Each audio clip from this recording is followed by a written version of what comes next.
National Akali Dal के अध्यक्ष और दिल्ली सदर बाजार मार्केट के चेयरमैन परमजीत सिंह पम्मा से टॉप स्टोरी के संवाददाता के साथ एक बातचीत हुई। बता दें कि परमजीत सिंह पम्मा ने कहा है कि मेरे कार्यकाल को आज 30 वर्ष हो चुके हैं। मैं इन 30 वर्षों में समाज के कल्याण को लेकर कार्य करता रहा हूँ। मैंने हमेशा यही चाहा है कि समाज में चाहे जो गरीब वर्ग हो या मध्यम वर्ग हो, उनकी जो भी परेशानियां हो उनको सुलझाया जाए। पम्मा ने कहा है कि आज के इस दौर में व्यापारियों की बहुत बड़ी समस्या है, क्योंकि व्यापारी जीएसटी और टैक्स भरता है, लेकिन व्यापारियों को किसी तरह की कोई सुविधा प्राप्त नहीं होती है।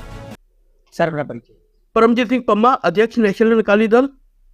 सर, आपके कार्यकाल को 30 वर्ष बीत चुके। इस 30 वर्षों में आपको किस तरह के संघर्षों का सामना करना पड़ा, बताइए।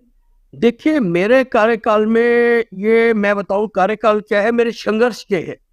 30 वर्ष जो है मेरे उस जिंदगी के हैं जो मैं समाज के लिए कुछ कर पाया हूँ। और हमेशा मेरी ये कोशिश रहती है कि मैं समाज के मुद्दों को उठाऊं, समाज की बात को सरकार तक पहुंचाऊं, प्रशासन तक पहुंचाऊं, और देश विदेशों में जो भी भारतीय रह रहे हैं उनको कोई दिक्कत आती है तो उनकी आवाज़ बनकर मैं उस चीज़ को लेकर जाऊं। और इसको ही लेकर मैं हमेशा आंदोलन करता रहूं, चाहे महंगाई हो, भ्रष्टाचार हो, आतंकवाद हो, स्कूलों की फीस का मामला हो या कॉलेज में दाखिलों का मामला हो। ये मेरे मेन मुद्दे रहे हैं। यहाँ तक के व्यापारियों की जो बात आती रही है, सरकार नहीं सुनती थी, उसको भी लेकर मैं गया हूँ और कई जगह हमें बड़ी अच्छी सफलता भी मिली है। देखिए, सरकार जो है हमारी है, हम जब तक सरकार के आगे कोई बात नहीं रखेंगे, कई बार क्या होता है निचले लेवल तक बात जो है ऊपर लेवल तक नहीं जा पाती। नीचे जो अफसर शाही अफसर हैं वो नहीं ऊपर बात पहुंचाते। मगर माध्यम हमारे पास क्या है, हम किसी को मार तो नहीं सकते, हम पीट नहीं सकते, हम कुछ नहीं करते, हम ज्यादा से ज्यादा अपनी आवाज उठा सकते हैं। वो मैं आवाज उठाता हूँ और हमेशा जो है मेरा एक ही रहा है, समाज के हित के लिए और देश के हित के लिए जितना भी कार्य हो उसको करता रहो, ठीक है ना। उसके लिए मुझे हमेशा जो है लोगों का सपोर्ट मिला है और इसको ही लेकर मैं चलता आ रहा हूँ।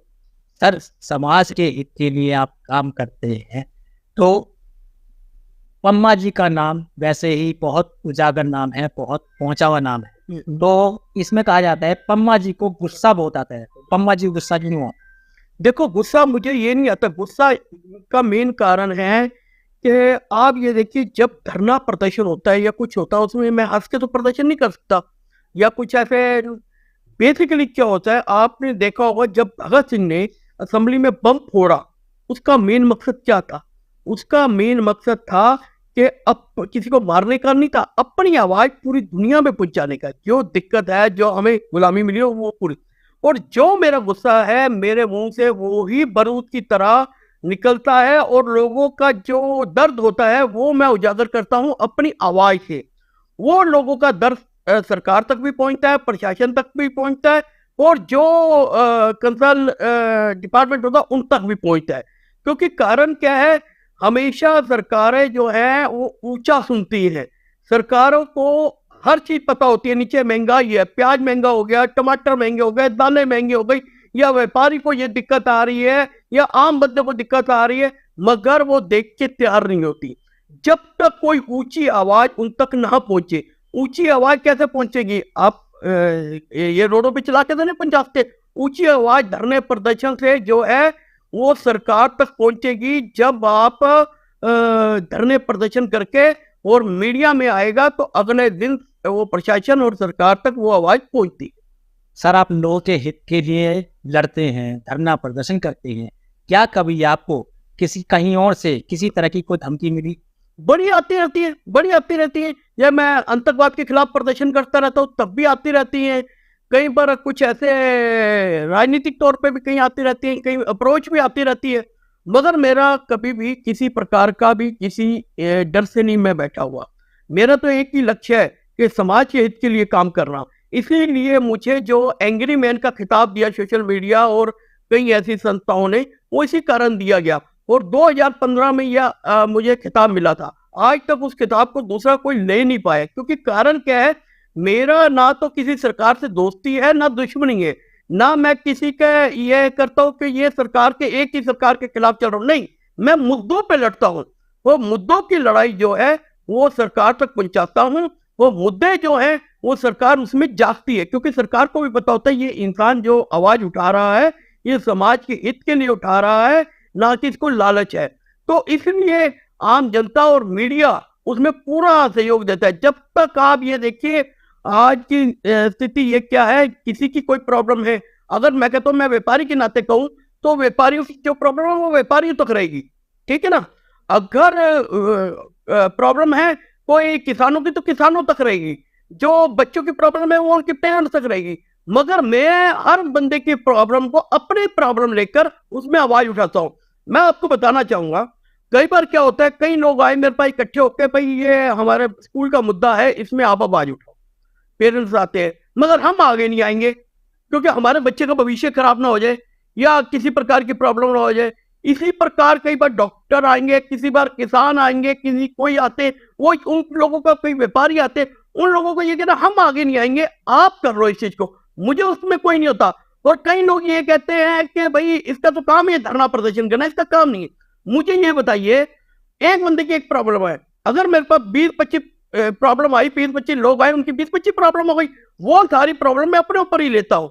वो प्रॉब्लम को लेकर, जबकि मुझे 3 स्टंट लगे हुए हैं, हार्ट की प्रॉब्लम है, मगर मैं उसकी ना परवाह करते हुए समाज के हित के लिए ये चीजें आवाज उठाता रहता हूँ। तो सर आप बीमार भी रहते हैं, आपको हार्ट की प्रॉब्लम है, आपको 3 स्टंट भी डले हुए हैं, क्या कभी आपके घर परिवार से किसी ने आपको मना नहीं किया कि आप इस तरह का प्रदर्शन वगैरह ना कीजिए, आपकी तबीयत ज्यादा बिगड़ सकती? देखिए, उनको मेरी चिंता रहती है, वो कहते हैं कई बार जब धरना प्रदर्शन होता है वो भी देखते हैं कारण क्या है, मगर मुझे अपने परिवार से ज्यादा वो परिवार लगता है जो परिवार इस चीज को देख रहा है कि कोई बंदा हमारे लिए आवाज उठाए। जबकि मैं भी एक फैमिली वाला बंदा हूँ, मेरे भी बच्चे हैं, उनका भी दिल करता है कि छुट्टी वाले दिन घूमने जाएं, सब कुछ जाएं। मेरी वाइफ का भी मन करता है कि भाई हम छुट्टी वाले दिन इकट्ठे बिताएं। मगर मैं ये देखता हूँ कि समाज के हित के लिए जो है पहले मेरे लिए वो है, मैं उसके लिए हमेशा तैयार रहा हूँ और तैयार रहूंगा। क्योंकि कारण क्या है कि आज हर बंदा कोई ना कोई लालच में होता है कि मुझे जो है कि राजनीतिक पार्टी को टिकट दे दे, मुझे कोई चेयरमैन ही दे दे, या किसी वो उस कारण डर के कारण आवाज भी नहीं उठाता कई बार। और दूसरी बात क्या होती है, या मेरा ये नेता नाराज ना हो जाए, मुझे ये कोई धमका ना दे। मगर मैं तो ये कहता हूं, जो नेता लोग अपने बिस्तरे के नीचे टिकटें रख के सोते हैं या नोट रख के सोते हैं, मैं अपने बिस्तरे के नीचे झंडा और डंडा रख के सोता हूं। जब दिल किया सुबह उठ के चल दिया, ना तो मुझे किसी के पूछने की जरूरत, ना मुझे किसी से इजाजत लेने की जरूरत, ना मुझे किसी का डर, क्योंकि मैंने जो समाज के हित में आवाज है उसके लिए हमेशा खड़ा रहूं। सर देश के बॉर्डर के ऊपर जो आतंकवादी गतिविधियां रहती हैं, जिसको लेकर हमारे देश के कई जवान शहीद भी हो जाते हैं, उनको लेकर आपकी क्या? देखिए, उसके लिए सरकार ने पहले भी सख्त कदम उठाए हैं, एयर स्ट्राइक की है, हम इस बार भी कह रहे हैं क्योंकि कारण क्या है, हमारे फौजियों का कभी भी मनोबल गिरना नहीं चाहिए, उनके कारण ही हम आज सेफ हैं। और आज की स्थिति यह है कि सरकार को सख्त से सख्त कदम उठाने चाहिए और पाकिस्तान को मुंह तोड़ जवाब देना चाहिए।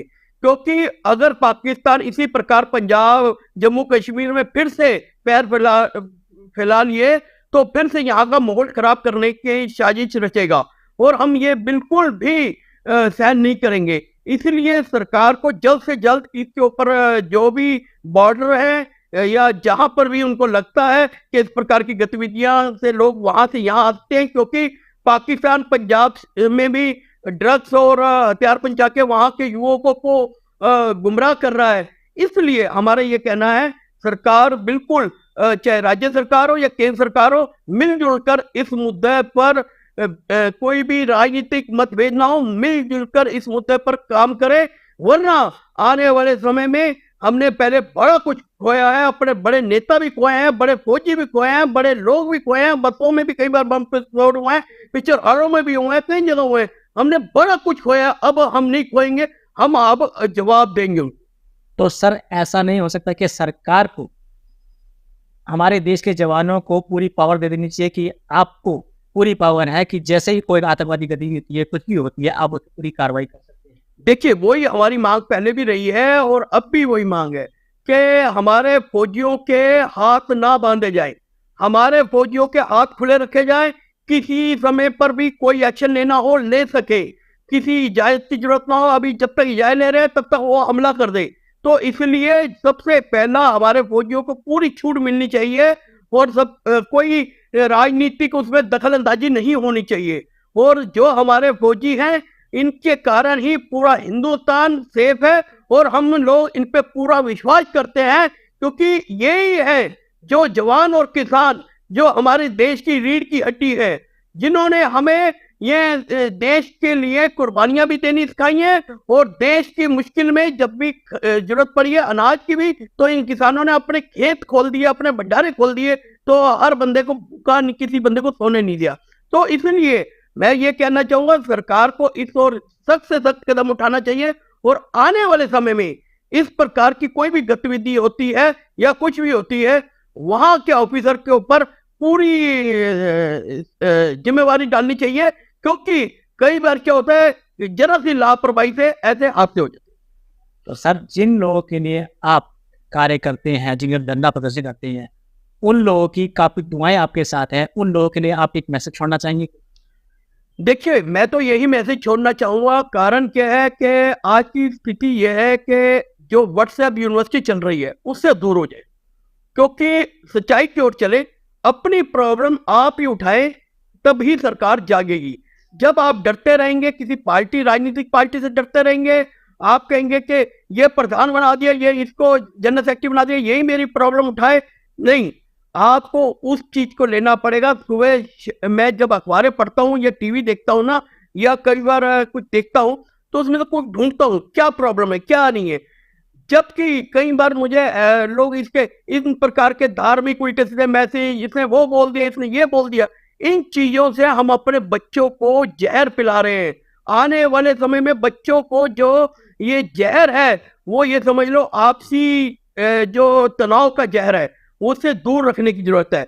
हमें विकास की जरूरत है, हमें काम की जरूरत है, हमें नौकरियों की जरूरत है, हमें रोजगार की जरूरत है, हमें बच्चों को आईपीएस आईएएस इस प्रकार बनाने की जरूरत है जो आने वाले समाज के एक उदाहरण हो, खिलाड़ी बनाने की जरूरत है। मगर इस प्रकार ना बनाए कि आने वाले समय में हम आपसी धार्मिक विवादों में पड़कर एक दूसरे के खून के प्यासे हो जाए, और जो समाज के लिए बहुत ही खतरनाक है और देश के लिए बहुत खतरनाक है।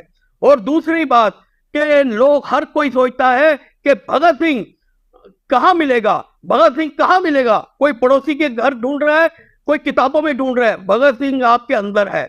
भगत सिंह को अपने भगत सिंह राजगुरु को, चंद्रशेखर आजाद को जगाइए। जब आप उसको जगा लेंगे तो आप किसी से डरेंगे नहीं, आप अपनी आवाज को उठा पाएंगे, अपने मुद्दों को उठा पाएंगे और सरकार को भी काम करने पड़ेंगे। जब आप दूसरे की शक्ल देखेंगे तो हर बंदा कहेगा भगत सिंह पड़ोसी या किताबों में मिलेगा, नहीं मिल सकता, भगत सिंह आपके अंदर ही मिलेगा। और सर जैसे इस तरह देखा जाए स्कूल प्रशासन जो है बच्चों को ऑनलाइन होमवर्क दे देता है, ऑनलाइन क्लास करने को देता है, क्या वो सही है? देखिए जो आजकल स्कूल है वो स्कूल नहीं रहे, शिक्षा का केंद्र नहीं रहे, वो एक बिजनेस केंद्र बन गए। आप देखिए जब हम छोटे बच्चे थे, पढ़ते थे, हमारी जो किताबें होती थी या हमसे पहले की किताबें होती, कोई जरूरतमंद को हम दे देते थे कि वो पढ़ ले बेचारा। अब क्या होता है कि कवर चेंज कर देंगे, कभी कभी एक आधा चैप्टर चेंज कर देंगे, और यहाँ तक कि ड्रेसें भी स्कूल से लो, किसी का बटन टूट गया वो भी स्कूल से लो, अच्छा हर चीज बस्ता भी स्कूल से लो। ये सिर्फ कमाई का साधन बन रहा है और कंपटीशन इतना बढ़ा दिया गया है। मैं एक ही बात कहूंगा, कंपटीशन वहां पर होता है जहां पर आप लोग कम चीजें लाओ। ये प्राइवेट कॉलेजों की भी मिली भगत है जो हमारी यूनिवर्सिटियां ज्यादा नहीं बन पा रही। आप देखिए जब आप पढ़ते होंगे या कुछ होंगे, दिल्ली में एक नॉर्थ यूनिवर्सिटी थी, एक साउथ यूनिवर्सिटी थी, वही आज है। क्यों नहीं द्वारका में यूनिवर्सिटी खड़ी की जा रही, क्यों नहीं इधर जमनाबाद में, इधर गाजियाबाद तक पहुंच गया है हमारा, यहाँ पर यूनिवर्सिटी की जा रही।